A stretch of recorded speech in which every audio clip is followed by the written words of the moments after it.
Breaking news. నువ్వు కోరుకున్నట్లు నేను ప్రేమించలేకపోయాను అంటూ ప్రియుడి కోసం ఓ ప్రియురాలు ఆత్మహత్యకు పాల్పడింది.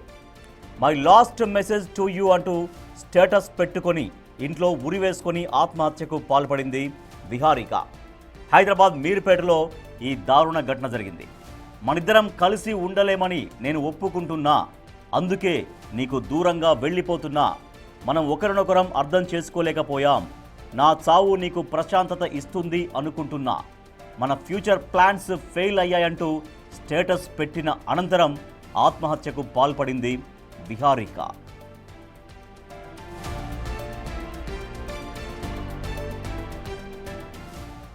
బీటెక్ థర్డ్ ఇయర్ చదువుతున్న విహారిక స్థానికంగా ఉండే జై కిషోర్ కొన్ని సంవత్సరాలుగా ప్రేమించుకుంటున్నారు. ప్రేమించిన వ్యక్తి పెళ్లికి నిరాకరించడంతో తీవ్ర మనస్తాపానికి గురైంది. ఎలాగైనా అతడితో కలిసి బతకాలని ఈ నెల 17న ఇంటి నుంచి వెళ్లిపోయింది. అయితే తల్లిదండ్రులు మీర్పేట పోలీస్ స్టేషన్లో మిస్సింగ్ కేసు నమోదు చేయడంతో ఈ నెల 18న అమ్మాయిని తీసుకొచ్చి జయకృష్ణ ఇంటి వద్ద వదిలేశాడు. అయితే తల్లిదండ్రులు పెళ్లి చేసుకోవాలని కోరగా జయకృష్ణ నిరాకరించినట్లుగా అమ్మాయి తల్లిదండ్రులు చెబుతున్నారు. దీంతో తీవ్ర మనస్తాపానికి గురైన విద్యార్థిని ఉరేసుకొని ఆత్మహత్యకు పాల్పడింది. విద్యార్థిని మృతితో తల్లిదండ్రులు కన్నీరు మున్నీరుగా విలపిస్తున్నారు. ఘటనపై కేసు నమోదు చేసుకున్న పోలీసులు దర్యాప్తు చేస్తున్నారు.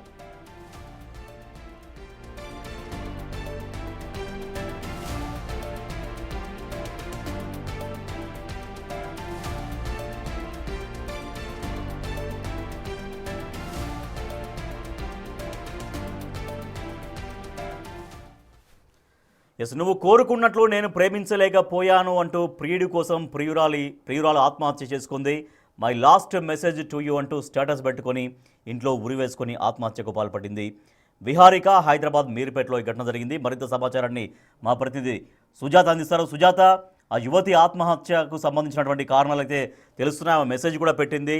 తన చివరి మెసేజ్ ఇదే అంటూ, ఇకనైనా ఇప్పటి నుంచి సంతోషంగా ఉండు అంటూ తను ప్రేమించినటువంటి వ్యక్తి పైన మెసేజ్ అంటే చాటింగ్ ఒక స్టేటస్ పెట్టుకుని మరి ఆత్మహత్యకు పాల్పడింది. సో పేరెంట్స్ ఏమంటున్నారు? ఆత్మహత్య గల కారణాలు ఎగ్జాక్ట్గా ఇంకేం తెలుస్తున్నాయి?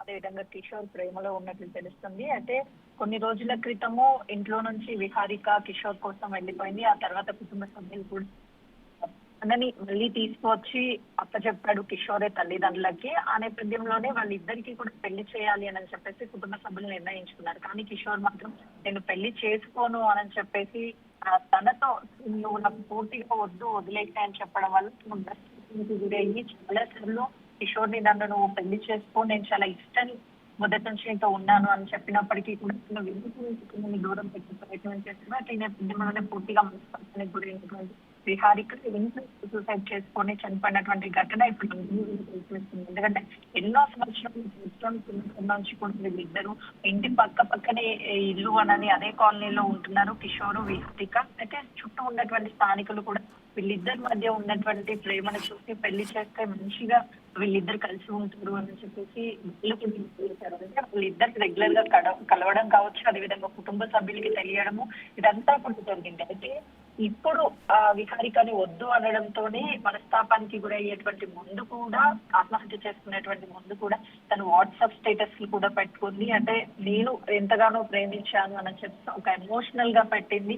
సారీ చెప్తూ ఆ మెసేజెస్ ఇప్పుడు అందరినీ కూడా వేస్తుంది. అటు కుటుంబ సభ్యులు కన్నీరు మున్నీరు అవుతున్నారు. ఎందుకంటే వాళ్ళిద్దరికి పెళ్లి చేసి ఎంతో సంతోషంగా చూసుకోవాలన్న అనుకున్నటువంటి కుటుంబ సభ్యులకి ఇప్పుడు ఈ రోజు కిషోర్ వద్దు అనడంతోనే విహారిక ఆత్మహత్య చేసుకొని చనిపోయింది అని చెప్పేసి కుటుంబ సభ్యులు మీర్పేట్ పోలీస్ స్టేషన్ లో కూడా కంప్లైంట్ ఇస్తున్నారు. ఇప్పటికే ఆ కేసులు నమోదైన తర్వాత కిషోర్ ని కూడా తీసుకొచ్చి పోలీసులు విచారించనున్నారు. ఎందుకంటే పెళ్లి చేసుకుంటానని చెప్పాడు. ఆ తర్వాత బయటికి కిషోర్ కోసం వెళ్లిపోయింది. కుటుంబ సభ్యులు తీసుకొచ్చారు. కుటుంబ సభ్యులు విహారిక కుటుంబ సభ్యులు కిషోర్ ఇంటికి వెళ్లి మాట్లాడడము జరిగింది.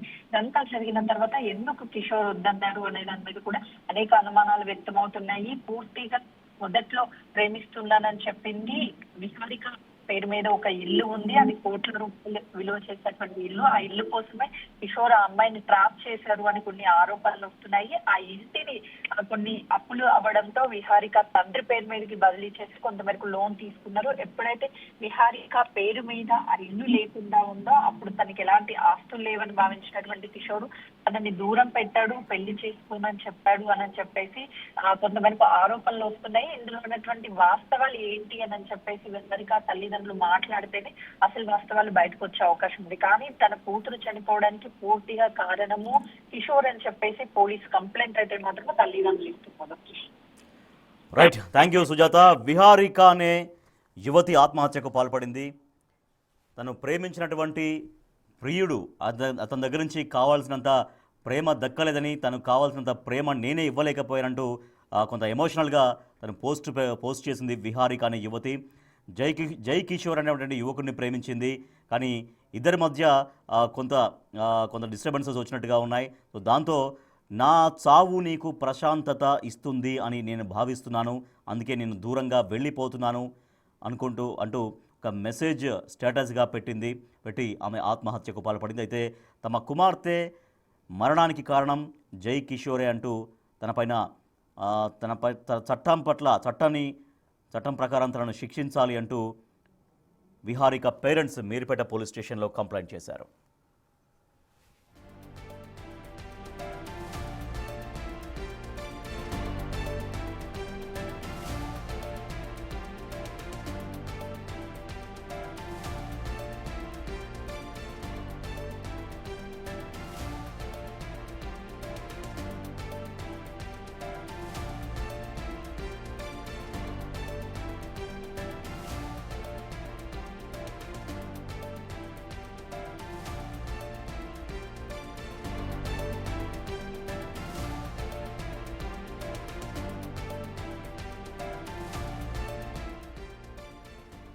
ఎస్, నువ్వు కోరుకుంటున్నట్లు నేను ప్రేమించలేకపోయాను అంటూ ప్రియుడి కోసం ఒక ప్రియురాలు ఆత్మహత్య చేసుకున్నటువంటి ఒక విషాదకరమైన ఘటన ఇది. My last message to you అంటూ స్టేటస్ పెట్టుకుని ఇంట్లో ఉరివేసుకుని ఆత్మహత్యకు పాల్పడింది విహారిక అనే ఒక యువతి. సో బీటెక్ థర్డ్ ఇయర్ చదువుతోంది. హైదరాబాద్ మీర్పేటలో ఈ ఘటన జరిగింది. మన ఇద్దరం కలిసి ఉండలేమని నేను ఒప్పుకుంటున్నా, అందుకే నీకు దూరంగా వెళ్ళిపోతున్నా, మనం ఒకరినొకరం అర్థం చేసుకోలేకపోయాం, నా చావు నీకు ప్రశాంతత ఇస్తుంది అని అనుకుంటున్నా, మన ఫ్యూచర్ ప్లాన్స్ ఫెయిల్ అయ్యాయి అంటూ స్టేటస్ పెట్టుకొని అనంతరం ఆత్మహత్యకు పాల్పడింది Viharika. So BTech third year చదువుతున్నటువంటి యువతి. సో తల్లిదండ్రులు ఎంతో కష్టపడి పెంచి చదివించి ఎన్నో ఆశలు ఉంటాయి. వాళ్ళ పిల్లలు రేపొద్దున జీవితంలో బాగా స్థిరపడాలి, 10 మందికి ఆదర్శంగా ఉండాలి, గొప్పగా రాణించాలి జీవితంలో అంటూ ఎన్నో ఆశలు పెట్టుకుంటారు. అది యువతి పైన కావచ్చు, యువకుడి పైన కావచ్చు, తమ కుమారుడు కావచ్చు, తమ కుమార్తె కావచ్చు. ఎంతో వాళ్ళకి నిజంగా ఆర్థిక వెసులుబాటు లేకపోయినా సరే ఎంతోమంది పేరెంట్స్ ఎన్నో కష్టాలకు వచ్చి అవసరమైతే అప్పులు తీసుకొచ్చి మరి తమ పిల్లల్ని చదివిస్తూ ఉంటారు. సరే, కానీ ఇటువంటి కారణాల చేత తల్లిదండ్రుల ప్రేమను మరిపించేంత ప్రేమ ఉంటుంది అని బయట నమ్మి ఈ రకంగా ప్రేమాయణం మొదలుపెట్టి తర్వాత ఆ ప్రేమలో వచ్చేటువంటి సమస్యలు కొన్ని తట్టుకోలేక, అది ఇంట్లో చెప్పుకోలేక తమకు తామే మదనపడి ఈ రకంగా ప్రాణాలు తీసుకున్నటువంటి యువకులు కావచ్చు, యువతులు కావచ్చు ఎంతోమంది ఉన్నారు. సో బీటెక్ థర్డ్ ఇయర్ అంటే జీవితంలో స్థిరపడడానికి ఒక మంచి స్టెప్గా ఒక కోర్స్ ఆమె చేస్తూ ఉంది. ఆల్రెడీ బీటెక్ చదువుతుంది. తర్వాత ఎన్నో అవకాశాలు ఉంటాయి జీవితంలో, చాలా గొప్పగా రాణించేటువంటి అవకాశాలు ఉంటాయి. వాళ్ళ తల్లిదండ్రులు ఎంతో కష్టపడి బీటెక్ చదివించారు. తర్వాత ఫర్దర్గా తనకి ఇంకా తన ఆలోచన ప్రకారం, తన డ్రీమ్స్ ప్రకారం ఇంకా ఎన్నో ఒక ఉన్నత శిఖరాలకు ఆమె చేరుకోవచ్చు. కానీ ప్రేమ అనే ఒక మాయలో పడి ఈ రకంగా తనువును చాలించుకున్నటువంటి ఘటన మనం చూస్తున్నాం. ఇట్లా ఎంతోమంది యువతులు కావచ్చు, యువకులు కావచ్చు ప్రేమ వలలో చిక్కుకుపోయి, సో దాంట్లో నిజంగా సమస్యలు ఏమైనా వస్తే వాటిని అధిగమించలేక నిజంగా జీవితంలో స్థిరపడిన తర్వాత ప్రేమ పెళ్ళి అంటే కొంతవరకు పేరెంట్స్ కూడా కొంతవరకు అడ్డు చెప్పకపోవచ్చేమో. కానీ ఈవెన్ ఈ సమయంలో ప్రేమ ఉన్నప్పటికీ కూడా వాళ్ళ ఫర్దర్ ఏంటి, వాళ్ళ ఫ్యూచర్ ఏంటి, వాళ్ళ భవిష్యత్తు ఏంటి అనేది దానిపైన పూర్తిగా దృష్టి సారించి దానిపైన ఫోకస్ చేస్తే ఇటువంటి ఘటనలు జరగకుండా ఉంటుంది. సో అమ్మాయిలు మీకేమైంది? బీటెక్లో మీరు ఫోకస్ పెట్టాల్సింది చదువు మీద, ఇలాంటి చిల్లరగాళ్ల మీద కాదు. వాడు ప్రేమించకపోతే జీవితం అయిపోతుందా? వాడెవడో తెలియకుండానే 18-19 ఏళ్ళు పెరిగావు కదా. సో 18-19 ఏళ్ళు మీ తల్లిదండ్రుల దగ్గరే పెరిగావు కదా. వాడెవడో తెలియదు. బీటెక్లో నువ్వు జాయిన్ అయ్యే వరకు వాడెవడో పరిచయం లేదు. అంటే 18-19 ఏళ్ళు తల్లిదండ్రుల పెంపకంలో వాళ్ళు అందించినటువంటి ప్రేమ, వాళ్ళు అందించినటువంటి వాత్సల్యంతో పెరిగావు కదా. వాడు లేకపోతే ఇక జీవితమే ఉండదా? నీ మీదే ఆశలు పెట్టుకున్న తల్లిదండ్రుల సంగతి ఏంటి? నిన్ను గుండెల మీద పెంచుకున్న వాళ్ళ పరిస్థితి ఇప్పుడు ఏంటి? ఈ వయసులో ఉండేది కేవలం ఆకర్షణ మాత్రమే. దాన్ని ప్రేమ అని భ్రమపడకండి. నిజమైన ప్రేమ మీరు సెటిల్ అయ్యాక తెలుస్తుంది. నిజమైన ప్రేమ మీపై మీ తల్లిదండ్రులు చూపించే దానిలో ఉంటుంది. నైస్గా 4 మాటలు చెప్పగానే ఐస్ అయిపోకండి. వాడి బుట్టలో పడి జీవితాన్ని కోల్పోకండి. అమ్మాయిలు మీరే వినాలి ఇదంతా. మీకేమైంది అసలు? ఎందుకు తల్లిదండ్రులని కాదని దాదాపుగా 18-19 ఏళ్ళ నుంచి తల్లిదండ్రులు మీకు చిన్నప్పటి నుంచి మీరు ఏది అడిగితే అది శక్తికి మించి కూడా అందించేటువంటి పేరెంట్స్ ఎంతోమంది ఉంటారు. ఆర్థికంగా బాగా పరిస్థితులు లేకపోయినప్పటికీ కూడా అప్పో సప్పో చేసి మా అమ్మాయి బాగా చదువుకోవాలి, మా అమ్మాయి జీవితంలో గొప్పగా ఎదగాలి, తన కాళ్ళపైన తను నిలబడడం కాకుండా 10 మందికి ఆదర్శంగా ఉండాలి, మేము చాలా గర్వంగా మా అమ్మాయి గురించి మేము చెప్పుకోవాలి అనేది ప్రతి తల్లి ప్రతి తండ్రి చేసేటువంటి ఆలోచన, వాళ్ళ పిల్లల పట్ల వాళ్ళు పెంచుకునేటువంటి ఒక కళ. అటువంటి మీరు ఇట్లా ఒక ప్రేమ అనే మాయలో, ప్రేమ అనే మోజులో, ప్రేమ అనే మత్తులో పడి ఈ రకంగా జీవితాలని సర్వనాశనం చేసుకుంటున్నారు అమ్మాయిలు. బీటెక్లో మీరు ఫోకస్ పెట్టాల్సింది చదువు మీద, ఇట్లాంటి చిల్లరగాళ్ల మీద కాదు. వాడు ప్రేమించకపోయినంత మాత్రాన జీవితం అయిపోతుందా? అసలు వాడెవడో నీకు తెలియకుండానే 18-19 ఏళ్ళు అమ్మా నాన్నల దగ్గర పెరిగావు కదా. వాడు లేకపోతే ఇక జీవితమే ఉండదా? నీ మీదే ఆశలు పెట్టుకున్న తల్లిదండ్రుల సంగతి ఇప్పుడు ఏంటి? నిన్ను గుండెల మీద పెంచుకున్న వాళ్ళ పరిస్థితి ఏంటి? ఈ వయస్సులో ఉండేది కేవలం ఆకర్షణ మాత్రమే. దాన్ని ప్రేమ అని భ్రమపడకండి. నిజమైన ప్రేమ మీరు సెటిల్ అయ్యాక, మీ ఆలోచన మరింతగా పరిణితి చెందాక కలుగుతుంది. నిజమైన ప్రేమ మీపైన మీ తల్లిదండ్రులు చూపించే దానిలో మాత్రమే ఉంటుంది. నైస్గా 4 మాటలు చెప్పగానే ఐస్ అయిపోవద్దు. ఇట్లా ఎన్నో చెప్తారు, 4 మాటలు చెప్తారు మిమ్మల్ని ఆకర్షించడం కోసం, మీతో స్పెండ్ చేయడం కోసం, మీతో ఉండడం కోసం 4 మాటలు చెప్తారు. చాలా అందంగా ఉన్నావు, చాలా ఆ హీరోయిన్ లాగా ఉన్నావు, ఈ హీరోయిన్ లాగా ఉన్నావు, ఇంకా ఎన్నెన్నో చెప్తారు. సో అదొక ఫ్లాటరింగ్ అన్నమాట.